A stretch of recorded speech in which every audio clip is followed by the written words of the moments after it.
राम रहीम को काफी कुछ आ गया, लेकिन मैं तो बहुत आभारी हूँ राम रहीम का, सच में हृदय आभारी हूँ सर। कारण ये हरियाणा में पर्यटक स्थलों की बकरी थी। आज कौन जो उफानी देखना चाहता, बताओ।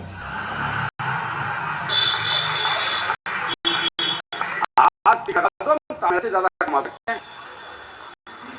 ऐसे भी कभी आपने पहली बार किया है संस्था में, मैं बधाई, लेकिन इस कवि संघ की शुरुआत हरियाणा से हुई थी। विश्व का पहला काव्य पाठ हरियाणा में हुआ था।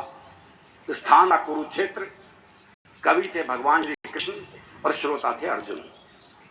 गीता जैसा महाकाव्य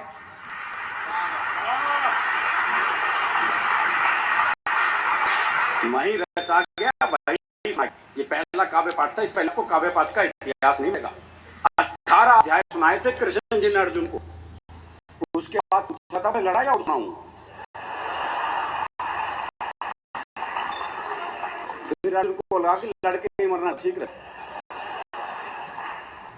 तो हमने तो कृष्ण जी से ज्ञान ले रखा है, आलू फालतू बाबाओं से कौन ज्ञान ले। एक और बाबा है हरियाणा का पाड़वा, पूरी मिलिट्री बुलानी पड़ गई थी गिरफ्तार करने के लिए। अगले के पास खुद की इतनी फोर्स थी, तो एक पुलिस वाले ने एक मीडिया वाले को भिड़ दिया था। आपने टीवी पे वो दृश्य देखा होगा। तो मैंने पुलिस वाले से पूछा, मैंने कहा मीडिया वाले को क्यों मारा? बोला सामने से पेट्रोल बम पड़ रहे थे, गोली चल रही थी, पत्थरबाजी हो रही थी, और वो मेरे हलक में माइक देख के पूछ रहा था कैसा महसूस कर रहे हो। मैंने तो बस ये बताया था मैं कैसा महसूस कर रहा हूं। और हंसने के लिए आपको कुछ नहीं करना जी, वो निर्बल बाबा वाला प्रोग्राम देख लो आप, उसमें हास्य रस ही है बस, कमाल ही है साहब। ये समोसे क्यों आ रहे हैं? समोसे खाए थे? हाँ जी खाए थे। हरी चटनी से खाए थे, लाल चटनी से खाए थे? जी लाल चटनी से खाए थे। ओहो, हरी चटनी से खाना कृपा वहीं अटकी पड़ी है। चटनियों में कृपा अटका रखी है जी।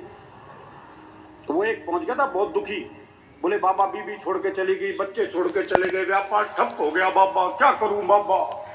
तो बाबा ने पूछ लिया, बोले कभी सम्मेलन सुनते हो? बोला हाँ। अरुण जैमिनी को सुना था? बोला हाँ, ताली बजाई थी।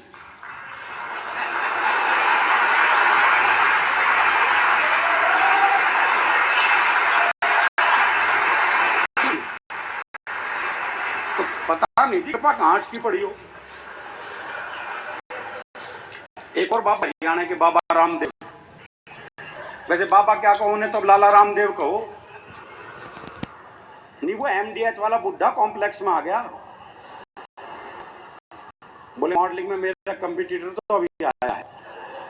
और जिन बाबाओं को वैसे भी टीवी पे मौका नहीं मिलता बाहर ढूंढते फिरते हैं, वो हरियाणा में एक बाबा जी सुबह से परेशान, कोई मिला ही नहीं जिसे ज्ञान दे सके। सुबह से शाम हो गई तो शाम को देखा एक छोरा हाथ में दिया जलाया आ रहा है। बाबा ने सोचा मिल गया मौका। बोले बेटे तुम्हें पता है ज्योति कहां से आती है? बाबा ने सोचा ये जवाब देगा और मैं प्रवचन। लेकिन छोरा हरियाणा का था जी, उसने मारी दिए क्या फूंक।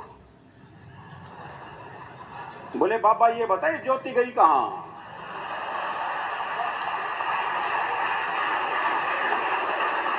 तो हम प्रवचन सुन ही नहीं सकते जी।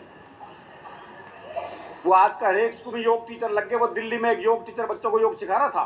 बोले बच्चों सीधे लेट जाओ, बच्चे सीधे लेट गए।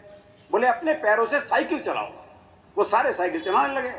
एक पढ़ा रहा अपने हरियाणा का मस्त है, बोले तू साइकिल क्यों नहीं चला रहा? बोला मेरी साइकिल ढलान पे है।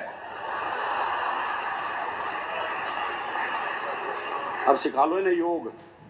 ये आजकल के बच्चे सीखे सिखाए बच्चे हैं साहब, टीवी कंप्यूटर युग के बच्चे हैं। बल्कि मैं तो कहता हूं सन 2000 के बाद से बच्चे तो पैदा ही नहीं हो रहे, बाप ही पैदा हो रहे हैं। इनसे बहस कर ही नहीं सकते जी आप। वो क्लास में टीचर ने सवाल कर दिया, बोले मान लो तुम्हारे पास 10 लड्डू हैं। बोले कैसे मान लूं जब है ही नहीं। बोले मान लो गणित में माना जाता है। बोले माना जाता तो मान लिए। 2 लड्डू मैंने ले लिए तो कितने बचे? बच्चा बोला जी 20। बोले ये कौन सा गणित है? बोले गणित में तेरी माननी जाएगी बस। हमारी भी मान ले भाई। अच्छा, ये हरियाणा के बाप बेटे का संवाद हो सकता है। वो बाप ने बेटे से पूछा, भाई तेरा रिजल्ट क्या रहा? बोला जी हमारा जो प्रिंसिपल है ना उसका छोरा फेल हो गया। अरे बोले मैं तेरा रिजल्ट पूछ रहा हूं। बोले जी गांव का सरपंच है ना उसका छोरा ही फेल हो गया। अरे बोले तेरा दिमाग खराब, मैं तेरा रिजल्ट पूछ रहा हूं।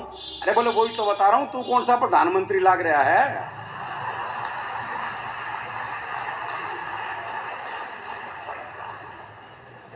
पता नहीं यहां शुरू हुआ नहीं हुआ, दिल्ली के कुछ स्कूलों में एक सिस्टम शुरू हो गया। वो गुरुजी क्लास में आते हैं, बोले क्लास में जितनी लड़कियां उन्हें अपनी बहन मानो, जितनी लड़कियां उन्हें अपनी बहन मानो। वो एक हरियाणा का था, बोले मैं तो ना मान लूं। बोले क्यों भाई, तू क्यों नहीं मानेगा? बोले इतने भात कौन भरेगा?